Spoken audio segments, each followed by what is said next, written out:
Welcome back to Coast Vue. I enjoyed that conversation with Romy Hall, and what she's doing around the presentation that Craig Scott is giving to schools is really inspiring. It's great to see people like Romy kind of stepping up, and Craig actually defined her or described her as one of the most dynamic local leaders, passionate leaders that he's come across the entire United States. So what a wonderful compliment for Romy.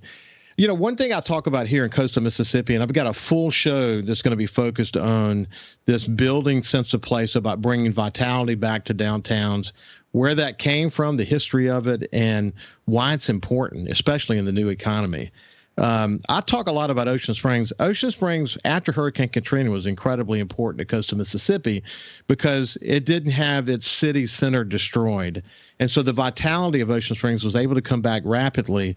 And, it was a place that a lot of people went to eat and enjoy for many months, if not years, after Hurricane Katrina. Still is one of the more inspiring cities of coastal Mississippi. It defines a walkable community, and the amount of investments that are being made there are just incredible.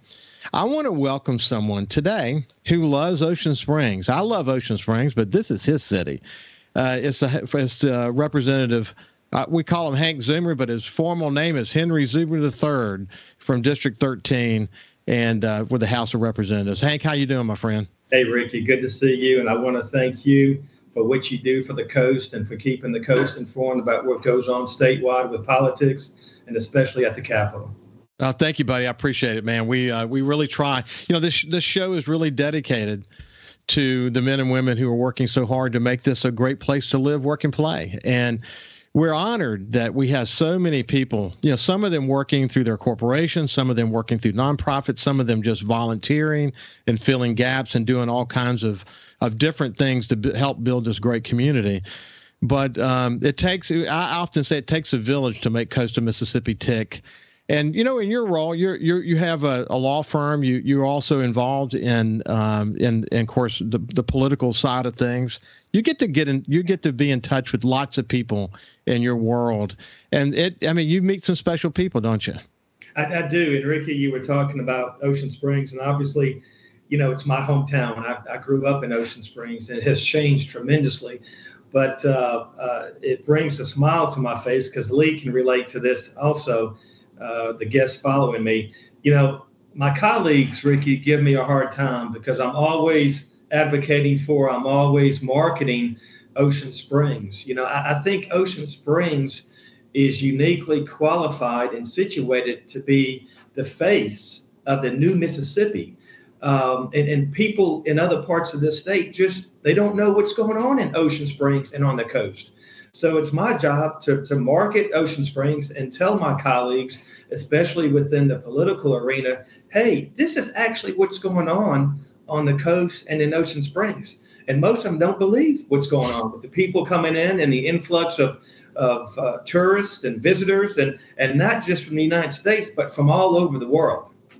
Yeah, and you know what? I'm deeply impressed with.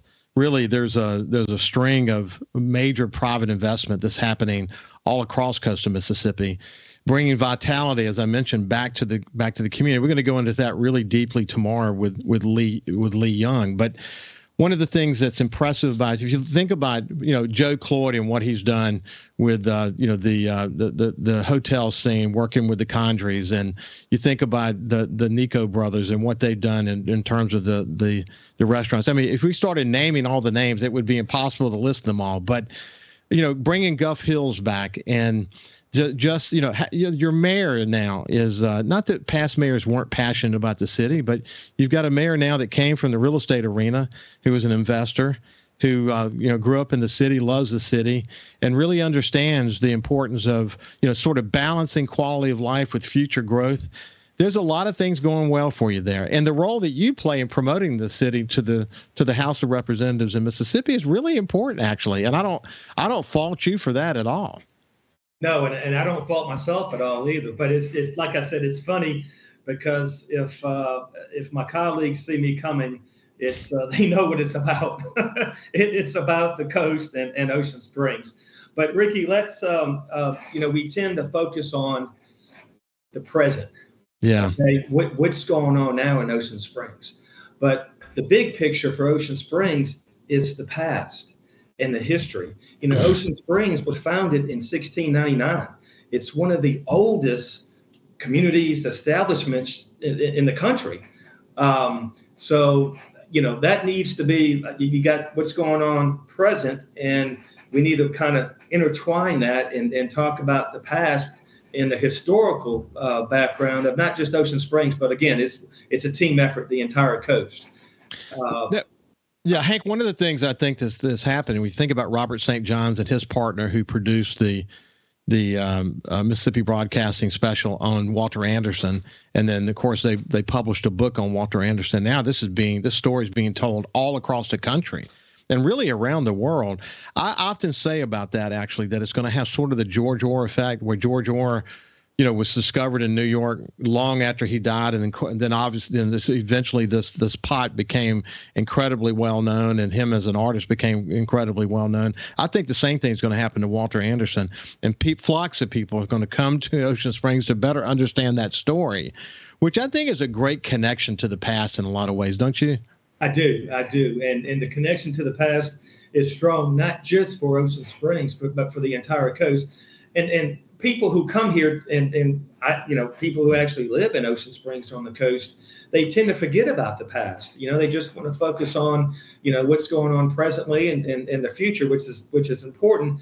But, you can make the past part of the image and the marketing plan that we have. And I think it needs to be part of that marketing plan because the Gulf Coast is very historical. I mean, all the way back to the late 1600s, back to the immigrants from Yugoslavia coming over, and more recently the immigrants from Vietnam coming over.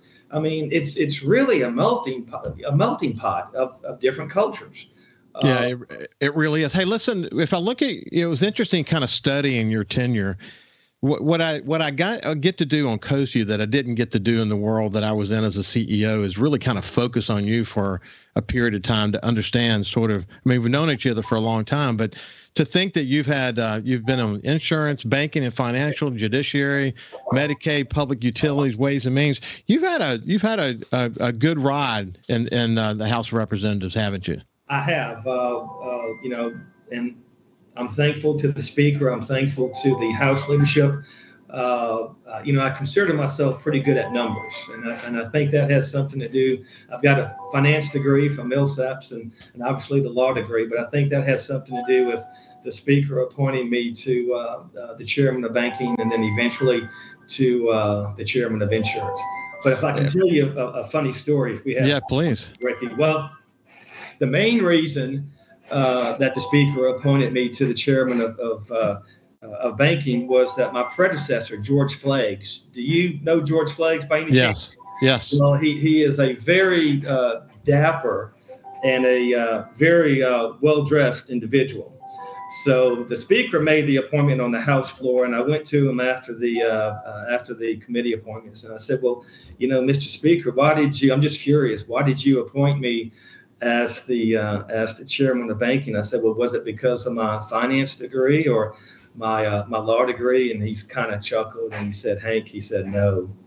He said that didn't have anything to do with it. Well, Mr. Speaker, I'm somewhat curious. I mean, well, what was the basis for my appointment to banking? He said, "Well, me and Nathan Wells, his chief of staff at that time, kind of took a very simple poll among your colleagues, and the result of that poll was the fact that you were the only one that could maintain that fashion standard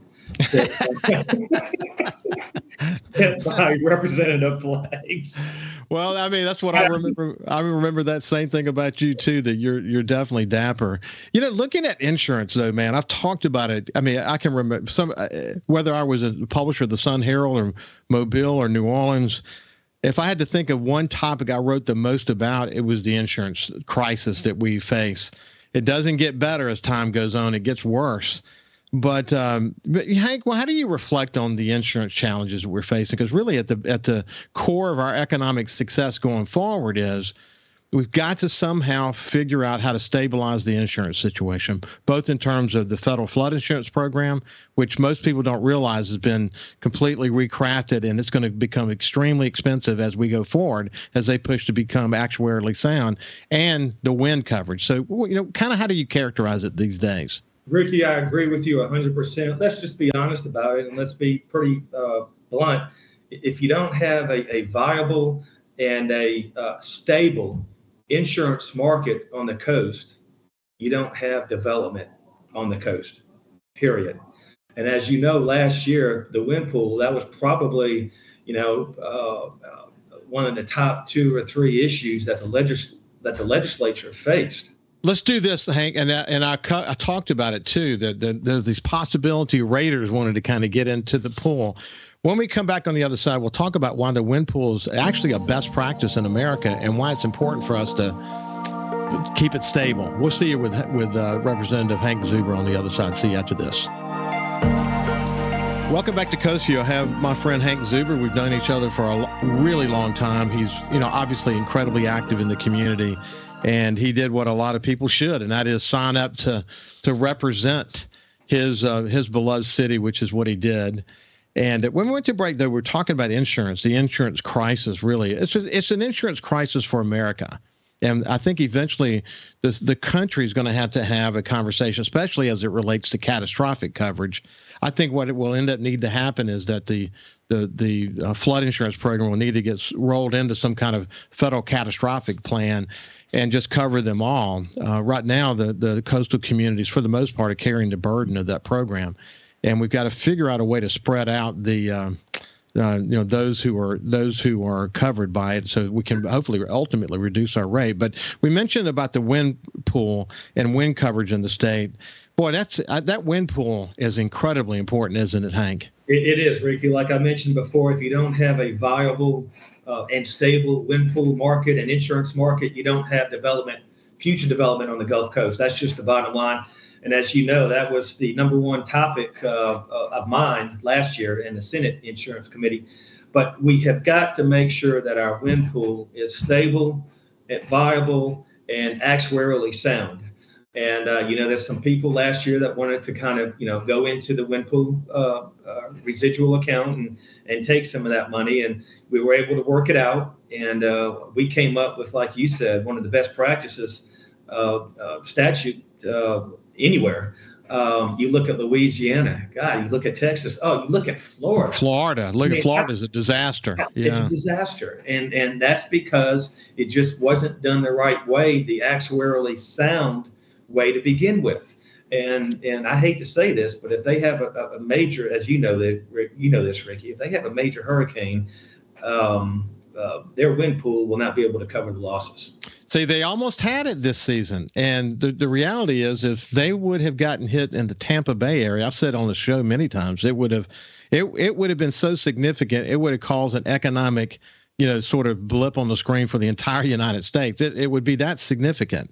And they didn't face it. It was close, but they didn't face that kind of a scenario. They still have challenges, don't get me wrong, and they've got some major work to do to sort of backstop that state, because, listen, this is a peninsula. It's going to get hit again. It's going to get hit by a major storm in Fort Lauderdale or Miami or Tampa. The story. And my point is, Mississippi Gulf Coast will get hit again.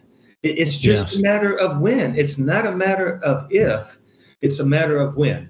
And, who knows? It could be stronger than Katrina next time. It could be stronger than Camille. There's nothing to say that was the highest benchmark that we will ever experience. So with that, and that's the approach I took last year, was saying, my colleagues, Lieutenant Governor, the Speaker, and who gave me complete discretion to work it out. It's not a matter of when. It's not a matter of if, but when.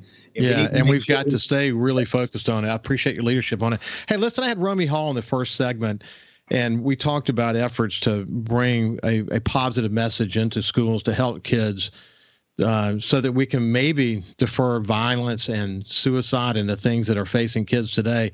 I saw you have House Bill 51, and I read it actually this morning and went into some detail about the kind of training that would be covered by this program. What inspired you doing this bill? Well, let me back up if I may. I had a chance to meet Craig Scott and his mother, and I believe his mother's sister, and what a tremendous family. The guy's just he does a very good job telling the story about how we can touch the children of today. And Ricky, what got me involved is, everybody wants to be reactionary. I am trying to be proactive. It's too late if we get to the point where we have another school shooting. We need to preclude it. We need to be proactive and try to prevent it. So that's the approach that I'm trying to take with trying to come up with the enabling legislation for some funding to try to touch these children and tell them that, hey, everybody, your life is worth something. You have something to live for. What's going on back home? Touch them at the home, touch them before, Ricky, they go out and buy that weapon or that gun and commit the shooting. Yeah, he made such a great point, too, about when a school shooting happens, there's a lot of focus on fortifying schools and all that. And certainly we got to have that how to make schools safe conversation. But there's so many kids are dying from suicide, and we really aren't having that conversation. And I think what he's used is this moment that as a Columbine survivor where so much negativity came out of that, and he's trying to create a positive ripple. And what he's learned about engaging kids, over 1 million kids, I might add, has really helped him. He gets better and better at it every time. You can go, him. I've had the opportunity to have him on the show. But whether it's him or someone else, the reality is we need to get this message into schools. I agree. And once again, if we can touch these children, we can prevent another disaster and unfortunately another school shooting. So that's my approach. I always like to be proactive instead of reactive. And that's why I filed the bill. Now it's just like a placeholder. It needs to be worked on, but it starts the communication, Ricky, and it gets the attention of people that we can maybe try to do something. Well, I appreciate your leadership. Listen, I wish we had more time. We're out of time, but we'll have you back on soon. We'll check in with you from time to time to see sort of your read on how this legislative session is going. But until then, it's been a pleasure, my friend. Look forward to it, Ricky. Thank you. This has been Representative Hank Zuber. Have a great day, and we will see you tomorrow. You too.